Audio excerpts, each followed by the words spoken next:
আসসালামু আলাইকুম সুপ্রিয় শিক্ষার্থীবৃন্দ।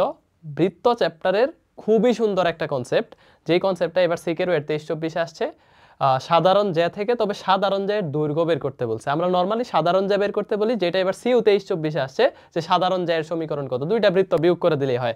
কিন্তু সাধারণ জ্যায়ের দৈর্ঘ্য বের করতে বললে এই প্রশ্ন কেমনে সলভ করব, এটা যারা ভার্সিটি প্রিপারেশন নিচ্ছ ভার্সিটির জন্য ইম্পর্টেন্ট। তো সিকের 23-24 প্রশ্নটা সলভ করলে আশা করি ক্লিয়ার হয়ে যাবে।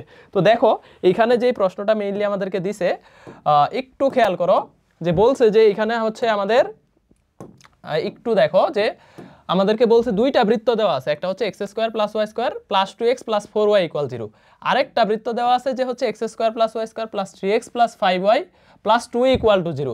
এই বৃত্ত দুইটার সাধারণ জ্যায়ের দৈর্ঘ্য কত? তাহলে আগে সাধারণ জ্যা বের করতে হবে, এরপরে দৈর্ঘ্য বের করতে হবে।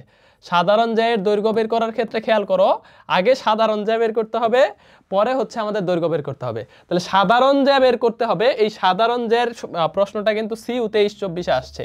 এইবার বলছে যে দুইটা বৃত্ত দেওয়া আছে, যে সাধারণ জ্যা কত।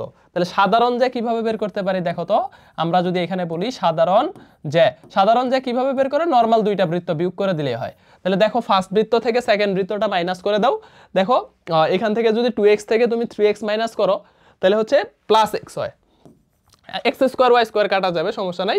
4y থেকে যদি 5y মাইনাস করো তাহলে দেখো আমাদের হচ্ছে এখান থেকে এটা মাইনাস করো তাহলে x - y, আর 0 থেকে যদি 2 মাইনাস করো তাহলে দেখো এখানে হচ্ছে, এখানে কোনো কনস্ট্যান্ট নাই, প্রথম বৃত্তে খেয়াল করো, দ্বিতীয় বৃত্তে কনস্ট্যান্ট আছে, তাহলে এইটা ইকুয়াল টু কত, 0। তাহলে সাধারণ জ্যায়ের একটা সমীকরণ পাইলাম, সাধারণ জ্যায়ের সমীকরণটা কত, x - y - 2 = 0। এই প্রশ্নটা আমাদের সিইউতে আসছে, বলছে যে হচ্ছে সাধারণ জ্যা কত।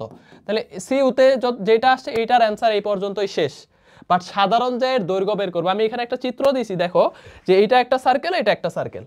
তো এই সার্কেলের এই যে কমন যেই জ্যাটা, এটাকে বলা হয় সাধারণ জ্যা। মানে এই জ্যা হচ্ছে আমাদের এই যে কোনো দুইটা প্রান্ত স্পর্শ করছে, তো এইটার হচ্ছে একটা কমন জ্যা, এই বৃত্তেরও জ্যা এই বৃত্তেরও জ্যা। তো এই সাধারণ জ্যায়ের এইখান থেকে এইটুকু, এই যে এই পুরাটুকু আমরা বের করব, এইখান থেকে এই যে এই পার্ট থেকে এই পার্ট পর্যন্ত দৈর্ঘ্যটা বের করতে হবে। খুবই দারুণ একটা কনসেপ্টের প্রশ্ন, এটা ভার্সিটির জন্য লাগবে। তাই আমরা কিভাবে বের করতে পারি, ফার্স্ট অফ অল এই বৃত্তের একটা কেন্দ্র আছে, দেখো কেন্দ্র কত, -2 দিয়ে ভাগ করলে 1, এটারে -2 দিয়ে ভাগ করলে কত হয় বলো তো, -2। ঠিক আছে, তাহলে 1 - 2 এই বৃত্তের কেন্দ্র, 1 - 2 এই বৃত্তের কেন্দ্র। তাহলে আমি যদি তোমাদেরকে বলি ভাই এখানে কেন্দ্র থেকে এই যে জ্যা পর্যন্ত একটা লম্ব দূরত্ব আছে, কেন্দ্র থেকে জ্যা পর্যন্ত একটা লম্ব দূরত্ব আছে, নরমালি আঁকাইলাম দেখো। তাহলে এই লম্ব দূরত্বটা বের করতে পারি না, এই লম্ব দূরত্ব এটা কিন্তু মধ্যবিন্দু হবে, যদিও হচ্ছে এখানে চিত্র দেখে বোঝা যাচ্ছে না, মানে এই লম্ব দূরত্বটা হবে একদম মিডল পয়েন্টে। ঠিক আছে, এইখান থেকে এরকম। তো যাই হোক দেখো, তাইলে এই কেন্দ্র থেকে এই রেখার দূরত্ব বের করতে কতগুলা কনসেপ্ট লাগে দেখো। এই বৃত্তের কেন্দ্র থেকে এই রেখা পর্যন্ত দূরত্ব বের করো, তাহলে একটা বিন্দু থেকে একটা রেখার দূরত্ব বের হওয়ার এই সূত্রটা সরল রেখা থেকে লাগবে। তাহলে বিন্দুটা বসাইতে হবে, তাহলে এই রেখা পর্যন্ত দূরত্বটা কত আসতেছে আমি যদি বের করি, জাস্ট বসায় দাও, দেখো নিচে হবে √a²b², তার মানে √1² 1² 1 + 1 √2, আর উপরে হবে যেহেতু দূরত্ব ঋণাত্মক হয় না, তাহলে এই যে 1x এর জায়গায় বসাইলে 1, -2y এর জায়গায় বসাইলে +2 এবং হচ্ছে -2, তাহলে দেখো আমার আসতেছে 1/√2, 1/√2। এইটা আমি পেয়ে গেছি, এই যে এখান থেকে এইটুকু দূরত্ব কত, 1/√2, 1/√2। এখন আমি আরেকটা জিনিস বের করতে পারি, যে এইখান থেকে এইটুকু দূরত্ব হচ্ছে এই বৃত্তের ব্যাসার্ধ, আর এই বৃত্তের ব্যাসার্ধ। আর বৃত্তের ব্যাসার্ধ ভাই কেমনে বের করে, এই বৃত্তের ব্যাসার্ধ আমি কেমনে বের করব, যেহেতু সি দেওয়া নাই তাহলে এই বৃত্তের ব্যাসার্ধ হবে √g² প্লাস কত f², যেহেতু সি নাই তাহলে g² কত দেখো 1, f² কত 4, তাহলে √5। ঠিক আছে, √5, এই যে এইটা হচ্ছে আমাদের √5। এখন আমি যেই বিষয়টা একটু দেখব, এখন তাইলে এইটা পাইছি, অতিভুজ পাইছি, আমার এটা একটা সমকোণী ত্রিভুজ হয়ে গেছে। আমি যদি এই ত্রিভুজটা এখানে চিন্তা করি তাহলে এখানে সমকোণী ত্রিভুজ হয়ে গেছে। আমি এই 50% এইখান থেকে এইটুকু বের করতে পারলে 2 দিয়ে গুণ করে দিলেই দৈর্ঘ্য বের হয়ে যাচ্ছে জ্যায়ের। এইখান থেকে এইটুকু বের করতে পারলে বাকি 50% বের করতে পারতেছি। এইটুকু বের করার সূত্র হচ্ছে দেখো, ভূমি স্কয়ার প্লাস লম্ব স্কয়ার ইকুয়াল টু অতিভুজ স্কয়ার।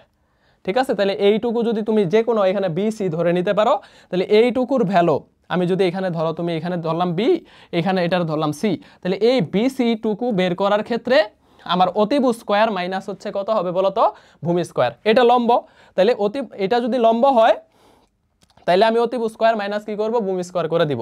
তাহলে অতিভুজ স্কয়ার মানে কত, 5। ঠিক আছে, দেখো 5 মাইনাস, আর ভূমি স্কোয়ার কত 1/2 হাফ, ঠিক আছে 1/2। তাহলে আমার এইখান থেকে দেখো এটা তো স্কোয়ার বিসি স্কোয়ার, এটার ভ্যালু ইকুয়াল টু কত আসতেছে, এটার ভ্যালু আসতেছে দেখো 10 মাইনাস 1, তাহলে 9/2 অথবা এটার হচ্ছে 3 বাই কত √2, 3/√2, 3/√2 হচ্ছে এইটা আমাদের কিসের ভ্যালু আসতেছে বলো, মানে বিসির ভ্যালু। আমি এটা যদি একটু বলি, এখানে যদি বিসি বের করি, যে বিসির ভ্যালুটা বের করি, তাইলে আমাদের আসতেছে কত, জাস্ট রুট করে দাও 3/√2, এটা বিসির ভ্যালু পাইছি।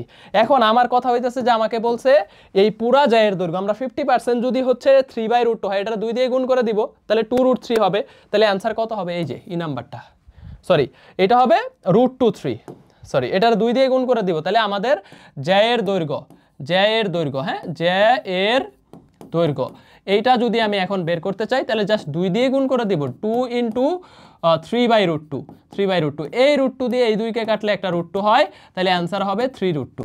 অ্যান্সার হবে কত বলো তো, 3√2, এই যে নাম্বার অ্যান্সার। তাহলে 3√2 হচ্ছে আমাদের কি বলতো অ্যান্সার। খুব সুন্দর কনসেপ্ট, যে একটা দুইটা বৃত্তের সাধারণ জ্যা যদি থাকে, সাধারণ জ্যায়ের দৈর্ঘ্য কিভাবে বের করতে পারে। আরেকটু রিক্যাপ করি, এই প্রশ্নটা অনেক বেশি ইম্পর্টেন্ট এবং এটা সিকেরও এটা আসছে, এবং সাধারণ জ্যা বের করা, জাস্ট দুইটা বৃত্ত মাইনাস করে দিবা, সাধারণ জ্যা চলে আসবে। এখন একটা বৃত্তের কেন্দ্র থেকে এই রেখা পর্যন্ত, এই সাধারণ জ্যা পর্যন্ত লম্ব দূরত্ব, মানে এটা হচ্ছে সমদ্বিখণ্ডিত করবে, তাহলে এই লম্ব দূরত্বটা বের করছি, কেন্দ্র থেকে একটা বিন্দুর দূরত্ব কত আসছে 1/√2। এরপরে এই বিন্দু থেকে এই পর্যন্ত এই বৃত্তের ব্যাসার্ধ কিভাবে বের করছি, g² f², যেহেতু c নাই √5, তাহলে অতিভুজ পাইছি, সমকোণী ত্রিভুজের ভূমি পাইছি, লম্ব কিভাবে বের করতে পারবো, লম্ব স্কোয়ার ইকুয়াল অতিভুজ স্কোয়ার মাইনাস ভূমি স্কোয়ার। এইখান থেকে দেখো 9/2 আসছে, √ওভার করে দিছি 3/√2, তাহলে 3/√2 তো এটা 50%, এইটুকু যদি 3/√2 হয়, তাহলে এইটুকু তো আরও 3/√2 হবে, তাহলে 2 দিয়ে গুণ করে দিলেই হচ্ছে, তাহলে কত √2/3, মানে 3√2। অ্যান্সার কত, এ নাম্বারটা। এই যে একটা সুন্দর কনসেপ্ট শিখলাম, এই কনসেপ্টটা থেকে আশা করি বৃত্তর একটা মারাত্মক কনসেপ্ট তোমাদের ক্লিয়ার হয়ে গেছে, যে সাধারণ জ্যা সাথে সাধারণ জ্যায়ের দৈর্ঘ্য আমরা বের করতে পারবো। ঠিক আছে, ওকে, ভালো থাকো, আল্লাহ হাফেজ।